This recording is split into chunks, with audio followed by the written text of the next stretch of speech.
An is tá me coinse Bernie Kelly Oifigeach Cumarsáide Fhine Gall a Bernie constatú. Tá me inniu. A Bernie an féidir that beagání insin dún faoi star Chomhairle Contae Fhine Gall an obair mó dhéanann sibh agus bhíon bust atá go lo.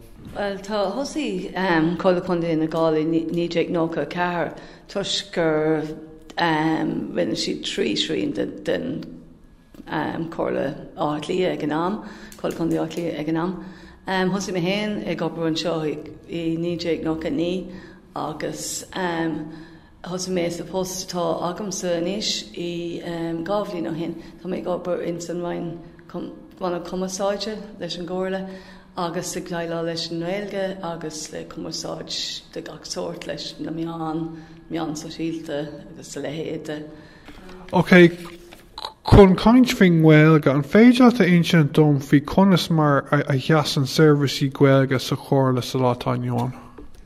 Well, tá dúla sí orann sa Chorr maidir le Gaeilge san acht an Janca Cúil, maidir le cóirthaí bóthair, maidir le bhí a lehéad sin agus stáisinéireacht agus gachfuid. So is féidir le cáil tú héin nó atá tú is just an effic tá gach cóirtha hís daire dátheangach agus sur de bóthaí fecinn tú an Gaeilge.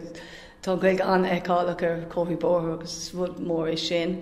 Agus freisin tá mín si déanamh bhíocht an Gaeilge Chorr chun cinn sa Chomhairle Contae tuis go bhfuil na dúiltí sin orann agus tá muid géirí seirbhís tú Gaeilge a thuirt do dhaoine ar an fón agus mar sin de, so bíonn rangan na Gaeilge ar siúil an seo chur an géalcultúr na rangan na seo ar siúil agus tá go leor daoine ón fearn ag fóil an Gaeilge faoi láthair ag cúpla leibhéal agus is maith bhfuil é sin, cos tá aspa scileanna teanga ag daoine san sásta bhí sin is agus tá sé tábhachtach sin sa tá muid déanamh sin. Agus tá muid géirí an Gaeilge Chorr chun cinn freisin nu atá imime clíorsúil na póstéirí hí sa Gaeilge a bheith na póstéirí agus mar sin de agus ar na meán ho síolte go minic úsáid muid Gaeilge an sin just bhd I beag mar sin agus tá muid ag daile leis na Gaelscoilne tá cuid na daoine atá ag obair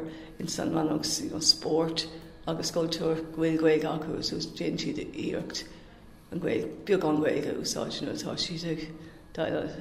Le bhí marathon kids bhd mór a bhí agin na déanaí, bhí páistí go léir ag ré marathon th 8 seachtaine agus bhí siad an 1000 dearnach san Martin Stadium, Chapin Scotcha, agus bhí an Laurel, done marathon kids, bhí sé sin ar fáil in Gaeilge, so bhí sin úsáide to the Gaelscoilne, because bhí cúpla Gaelscoil páirteáil. So tá muid géirí bhd I beag mar sin a dhéanamh freisin chun tíh muitan ag dúilge sí atá orann. Agus tá siad bh ggóbhú scéim Gaeilge inniu nach bhfuil? Tá siad bh ggóbhú scéim teanga? Tá faoi láthair. Tá dábhar scéim agin an scéim atá agin faoi láthair hang sé isteach I 2015 agus tá sé as dáta méid sé thugann, so tá muid faoi láthair ag ullmhú scéim nua agus tá sin fógrathe agin sna pápéir agus in meán sa síolte. So má tá éon multaí nó ainití tá éigen ag daoine bhaithlinn cleistal webh tá sé ar fáil ar an Idirlín ar an Chomhairle Contae Fhine sin consult.ie tá sin ar fáil ar Steve na Chomhairle nó féidir leis scríbhsteach thugam féin.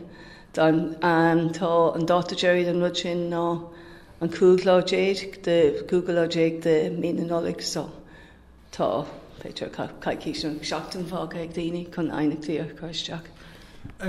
Tá coiste Gaeilge sa Chomhairle nach bhfuil?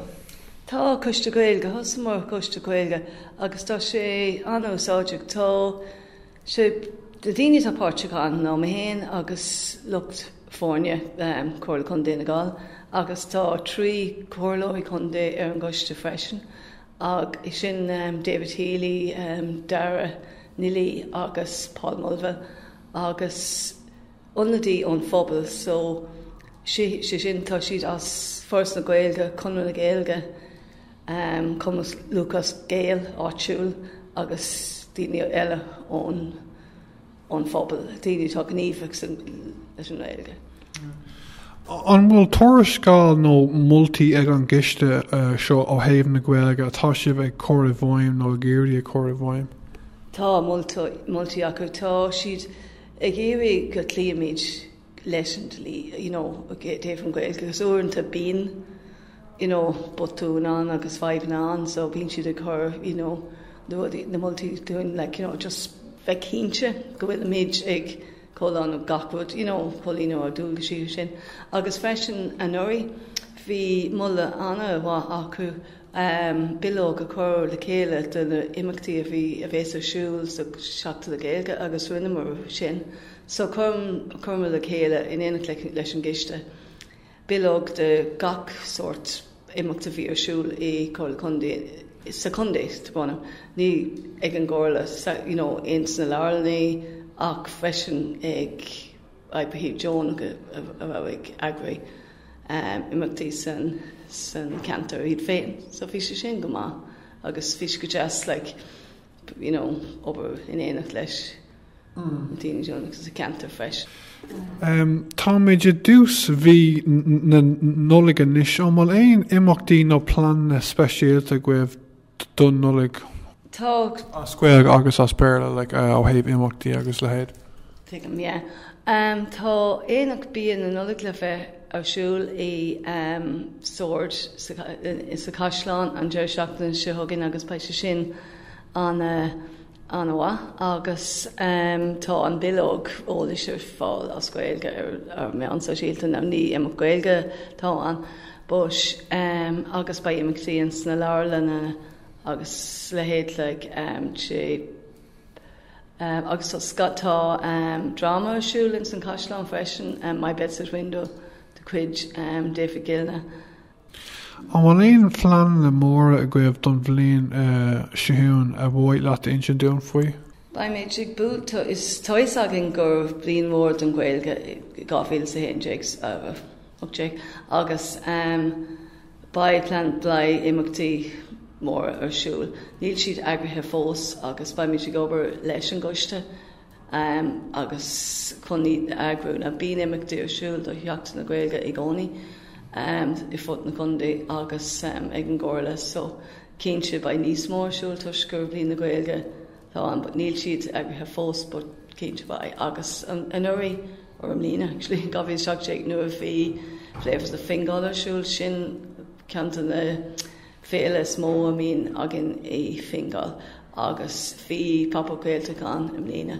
Now, I'm thinking hugging tuisgur bliain na Gaeilge an bain bhfuil sin níos smó agus pa méid ag smína for rudí a lehéad a sin le an Gaeilge a chur seach in imeachtaí eile. Ní amháin Gaeilge, imeachtaí Gaeilge in heasamh lá féin, le féidir an Gaeilge a chur I lár éananig ag imeachtaí móra atá agin uns go mbeidh an Gaeilge go nádúrtha agus an námalú íbhfuil le ba an Gaeilge an seo daoine ag dul go ócéid amháin agus an Gaeilge a fáil an sin freisin. Ní léon rud sochfaí go cínte fós ba ba.